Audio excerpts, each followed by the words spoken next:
Bom dia para vocês. Vamos continuar então agora a sequência, de aulas que a gente está tendo agora com o P4F1. E aí a gente tem, que o P4F1 nada mais é do que o estudo, do sistema respiratório.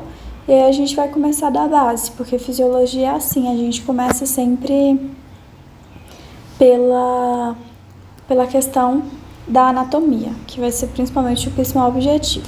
E aí a gente vai seguir através desses objetivos aqui, Então a gente tem o objetivo 1, que é descrever a anatomia do sistema respiratório. A gente tem o objetivo 2, que é analisar a mecânica ventilatória, seus volumes e pressões e correlacionar com a espirometria.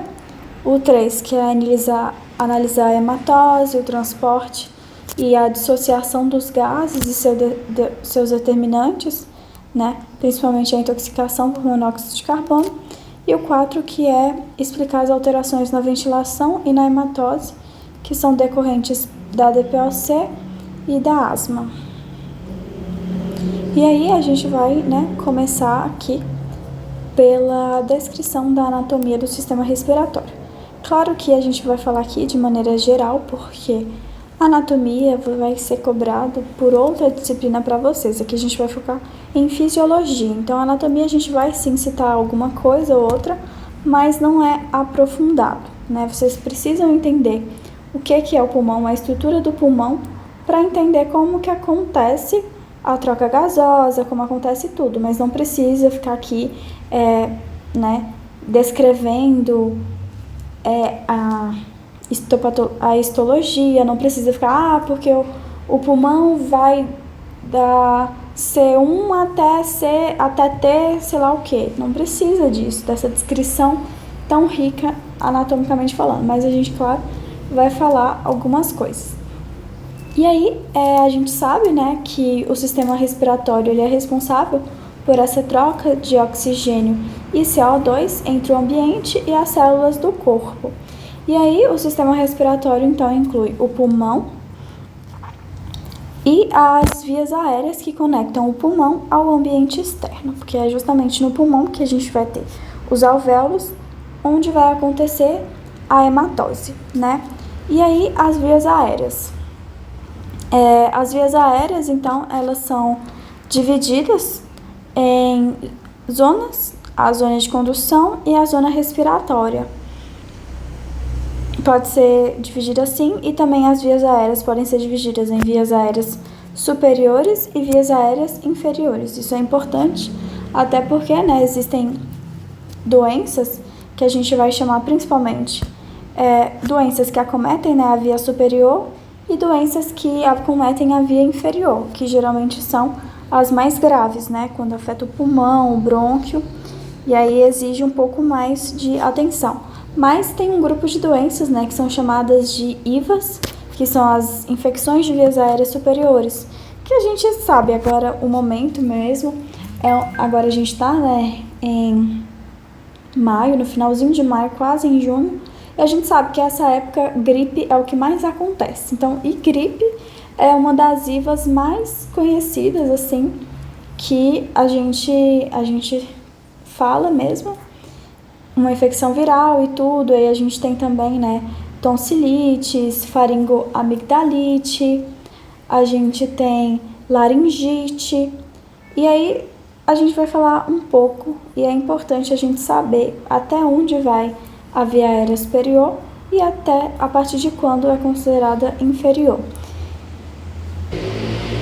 E aí, voltando então, as zonas de condução são os órgãos, onde o ar apenas passa, que é justamente, ele serve para conduzir o ar até o pulmão, e aí essas zonas vão ser responsáveis, pelo aquecimento, pela umidificação e pela filtragem do ar. E a zona respiratória é onde realmente acontece a troca gasosa, onde nós temos a hematêmese, a entrada de oxigênio e a saída de CO2. E aí, falando, sobre as vias aéreas superiores, a gente tem o nariz, que parte, né, do nariz até as pregas vocais, que fica na laringe. Então, do nariz até a laringe é onde a gente considera vias aéreas superiores. E aí a principal função é condicionar esse ar, é manter ele aquecido, colocar na temperatura adequada, é melhorar o ar, digamos assim. Aí o nariz, né, ele é revestido pelo epitélio respiratório, que vocês bem conhecem. Tem, né, algumas células secretoras de muco, a gente sabe, né, que tem células caliciformes e tudo. E elas, além disso, tem células especializadas, né, do sistema imune que vão produzir imunoglobulinas, ou seja, vão produzir anticorpos. Imunoglobulina e anticorpo é a mesma coisa, né? Então, vão produzir isso, vão produzir mediadores inflamatórios, interferons, que são citocinas que sinalizam o sistema imune em caso de estar acontecendo alguma infecção. E a gente sabe que a via aérea, ela é uma porta de entrada para micro-organismos, então é importante que no nariz, nesses outros locais, nos seios, tenham sim células do sistema imune. A gente sabe também que nessa região da faringe, a gente tem muitos órgãos linfóides. A gente tem, né, as tonsilas palatinas, que são conhecidas popularmente como amígdalas. A gente tem as tonsilas faríngeas, né, que são conhecidas como adenoides. E esses órgãos são todos linfóides, ou seja, são órgãos do sistema imune que têm células de defesa, que estão em locais estratégicos, justamente porque as vias aéreas são abertas, então é uma porta de entrada para a infecção. Então, eles estão localizados lá para, caso aconteça uma invasão, a resposta imune ela seja imediata e seja rápida. Então, é importante que tenha, né, esses sinalizadores que avisem o sistema imune de que está acontecendo uma infecção. E aí tem toda essa função. E aí a gente também, né, tem os seios, nessa região, seios paranasais, que inclui os seios maxilares, esfenoide e etimoide. Lembrando que esses seios, né, eles servem para deixar o crânio mais leve e também ajudam na ressonância da voz. E aí esses cílios, eles têm um epitélio, esses seios têm um epitélio ciliado, e esses cílios do epitélio, eles servem justamente para facilitar o fluxo do muco. A gente sabe que tem células caliciformes também, e essas células vão produzir muco. E aí, para que esse muco ele seja excretado, é importante que tenha esses cílios para poder guiar, né? E aí a gente também tem, né, a laringe, que tem a epiglote, a cartilagem aritenoide e as pregas vocais, que tem a função, né, da voz. E também a gente sabe da função da glote, da epiglote, em relação durante a deglutição, fechar a passagem da traqueia para evitar a aspiração de alimentos. Então, tem essa função também. E aí, abaixo da laringe, a gente vai ter as vias aéreas inferiores. E aí a gente vai começar pela traqueia. Bom, e aí, continuando, a traqueia, ela vai se ramificar em 2 brônquios, né? E aí, dos brônquios, a gente vai ter os bronquíolos, né? E aí, é interessante de falar que os brônquios, nós temos, né, os brônquios principais, que os dois, o principal direito e o principal esquerdo.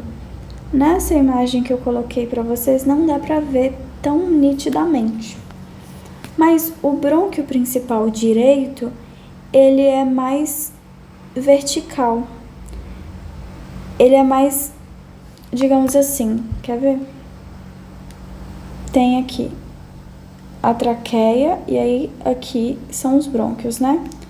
Aí esse aqui é o esquerdo para vocês, esse aqui é o esquerdo. Aí o esquerdo, ele é mais assim. E o direito, ele é mais assim. Entende? O esquerdo, ele é mais inclinado.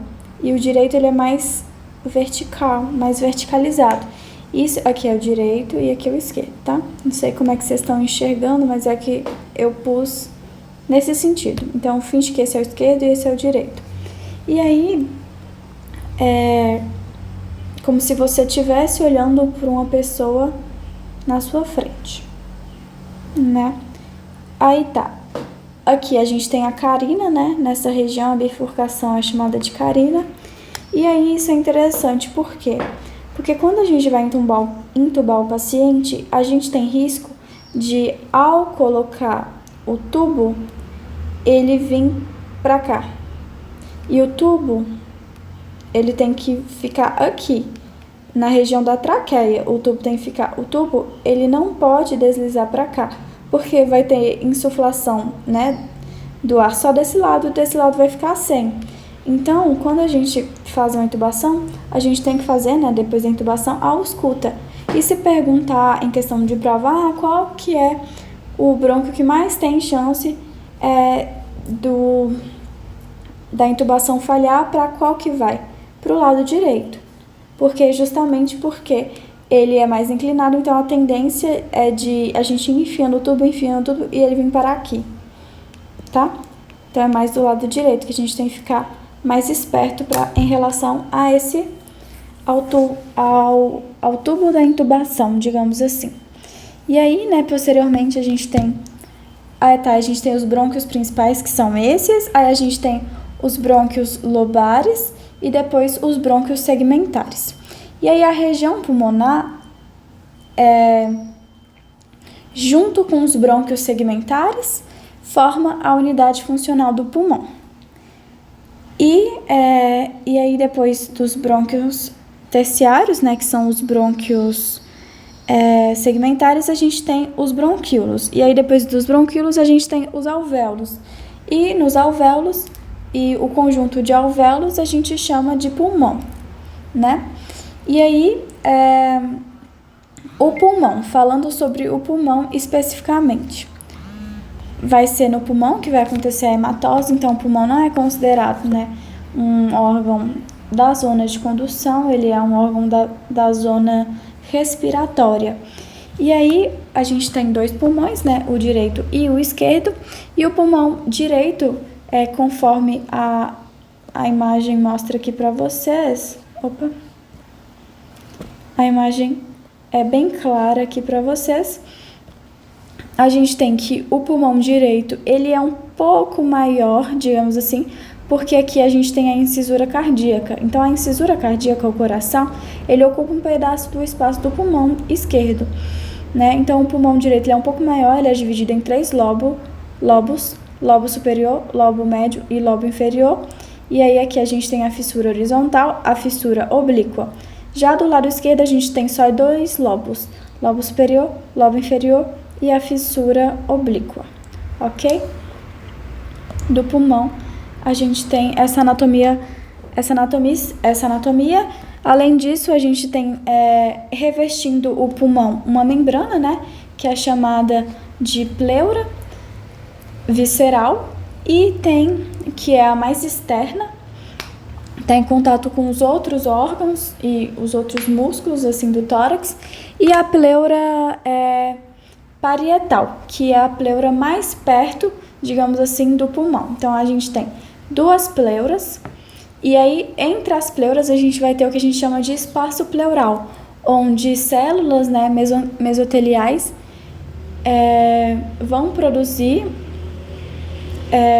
um líquido, que é chamado, né, de líquido pleural, justamente para lubrificar essa pleura. Tá? Então, essa pleura, ela tem um líquido, e é normal que tenha. O problema é que, às vezes, né, algum trauma faz essas células produzirem excesso de líquido, o que vai gerar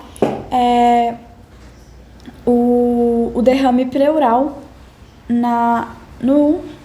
nessas pleuras. Aí esse derrame pleural, ele prejudica a respiração, né?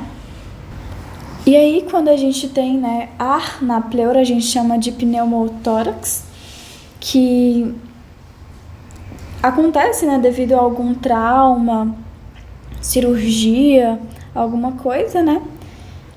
E pode também acontecer de cair nesse espaço pleural fluido, que pode ser ocasionado principalmente por alguma infecção grave, como o epiema, e gerar, né, esse epiema. Uma pneumonia pode gerar um epiema, um abscesso, né, também, e aí vai parar esse líquido, esse fluido inflamatório na pleura. E aí tem até, né, o que a gente faz, geralmente a gente faz uma toracocentese nessa região pleural, e aí a gente aspira, né, vai ter aspirado esse líquido pleural e faz o exame para saber se é um transudato ou um exudato, né? E esse derrame pleural, a gente lembrando, né, que ele vai gerar sons, por causa, principalmente sons de atrito, porque se tem um líquido, seja um líquido de exudato, seja um líquido de transudato, vai ter um líquido anormal no espaço. E aí esse líquido, ele vai começar a influenciar o atrito entre as pleuras, e aí vai gerar sons, principalmente sons de couro, né? E aí, enfim, aí a gente tem que saber, a gente faz essa toracocentese para saber se esse derrame pleural, ele está acontecendo por causa de um mecanismo de transudato ou de exudato. É extremamente importante a gente saber isso, né, para saber também a causa desse derrame pleural. É muito comum o derrame pleural, que é decorrente, uma complicação da pneumonia. E aí o nome é até derrame parapneumônico, justamente porque ele acontece junto com a pneumonia, em decorrência à pneumonia. Além disso, outra causa de derrame pleural seria a ICC, né, a insuficiência